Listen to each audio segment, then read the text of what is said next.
let's start off by taking a look at the new Versafine CLAIR pads from Imagine Crafts and Sukaniko. So you're probably thinking, oh yes, I've already heard of this.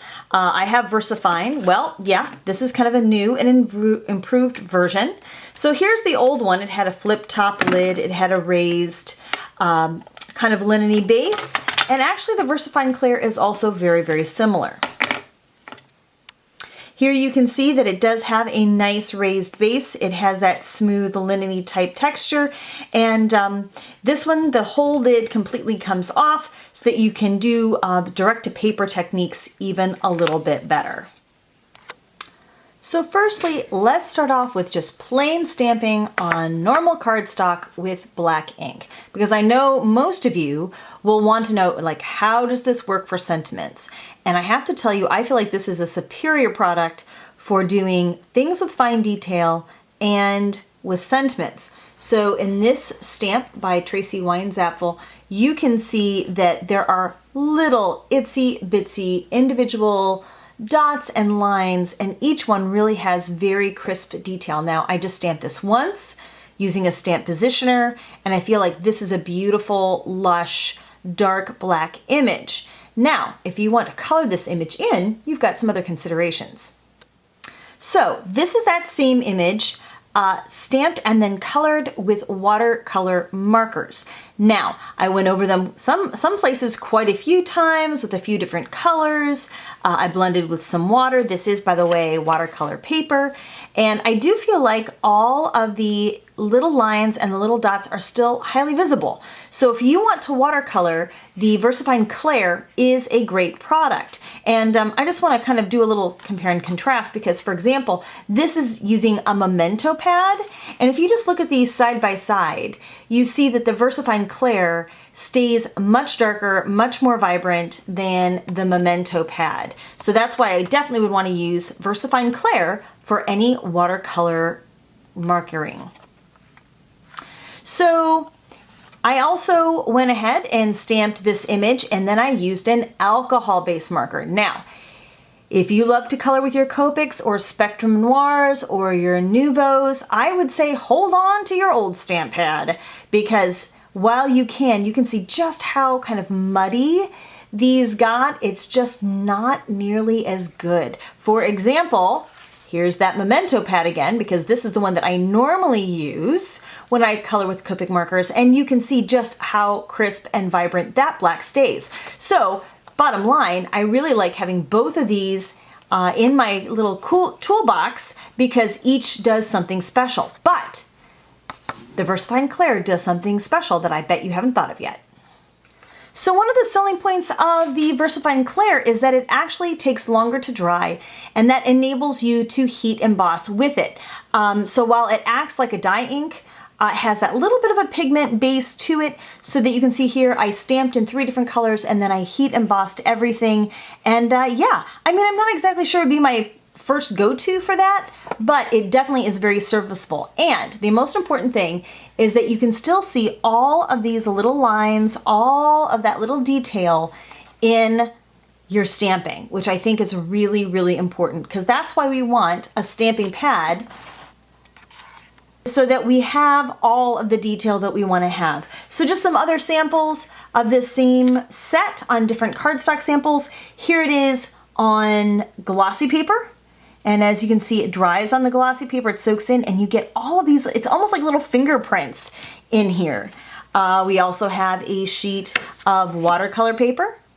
I also used it on a sheet of pattern paper just so that you could see how opaque it was, and I feel like this has some pretty good opacity. It really kind of sits on top of the printing, so that's what you see, and there it is, the original on some normal cardstock. I also wanted to share a sample with you where I actually stamped on watercolor paper, and then I did a very heavy application of crystallized pigment powders. You know, if you're using like a brush show or a color burst or something like that. Can you use it? Yes, you can. So here I stamped, And then I even stamped here in the yellow, and then I did a pretty solid application of the blue Nouveau crystal powders, which I absolutely love. And here you can even see that my yellow stamp pad, which I really like. I'm not too big of a golden yellow person, but this is great. It even maintained its integrity, and you can kind of see around the outside, it has just enough of an almost an oily component that it kind of repels the watercolor media. So your yellow stays yellow is my point, is that you can stamp watercolor over top of it and it's not going to really change the color. You can really see that here too. I stamped in this beautiful, lovely misty gray that they have, and then did my colors around it, and you can still see my jellyfish really clearly.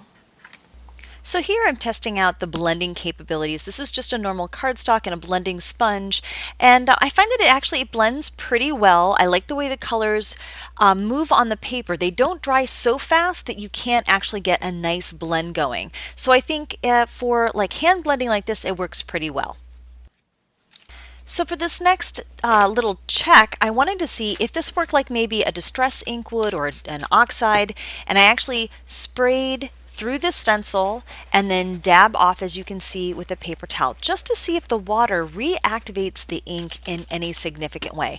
Now, the first time I rolled it, I didn't see a whole lot coming up on my paper towel, so I thought I would try it again, giving it a little bit more time to rest, and actually, I did see some of that lifting technique. It's a little subtle, but you can see it here.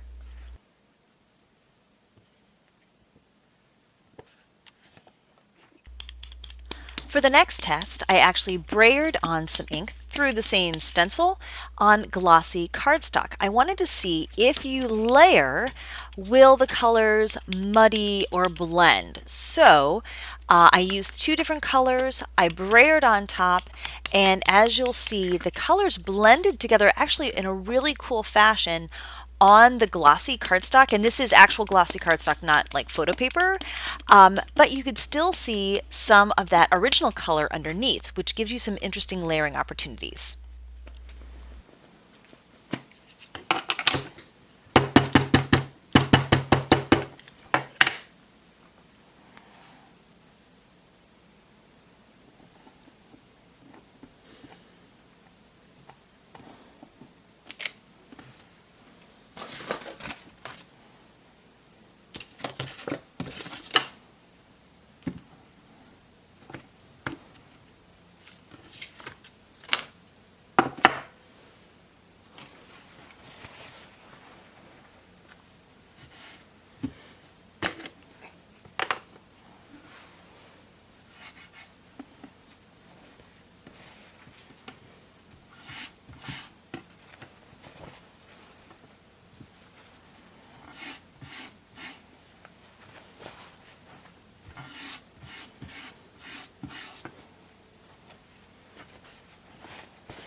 Okay, now for my last surprise. This was the sleeper hit idea. I found out that if you stamp with your Versafine CLAIR on Yupo paper over your alcohol inks, it will actually lift the ink away, much in the same way the Tim Holtz Lift Off ink does. So the technique is the same. You stamp, you blot, and then you carefully, carefully, carefully burnish to lift away, and what you get is kind of a ghost print. So while this is it's a challenging technique, you have to be really careful to get a nice one. I was very, very happy and especially thrilled with this particular one here. I feel like you can see all of those skeleton leaves in my alcohol ink, and yes, I did this with the Versafine CLAIR. It doesn't actually show the yellow, which is what I use to lift it, because I think when you burnish it away, it lifts it off, because again, this doesn't really stick to Yupo, but whatever is in it has just enough of that same solvent that the alcohol ink has, maybe has a little alcohol in it, and it melts it just a smidge and allows you to lift it away. All right, that's what I've got for you today. I hope you found this video helpful and or informative, and it will help you in your crafty buying decisions. Thanks for watching. Make sure you leave me a comment or a question. Consider liking, and we'd love it if you'd subscribe. Thanks again for watching, and have a crafty day.